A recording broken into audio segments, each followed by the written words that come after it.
Iran lawan is not real. Ramai tepuk tangan, tapi nanti dulu. Ada dua benda kita kena faham betul-betul, iaitu geopolitik dan ideologi.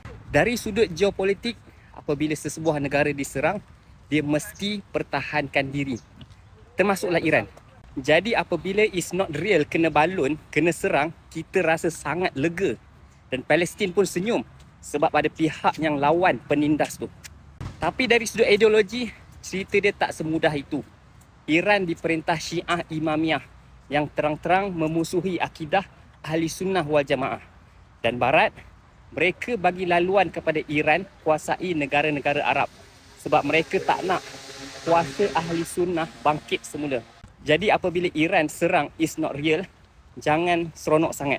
Mereka bukan kawan, mereka cuma musuh kepada musuh kita.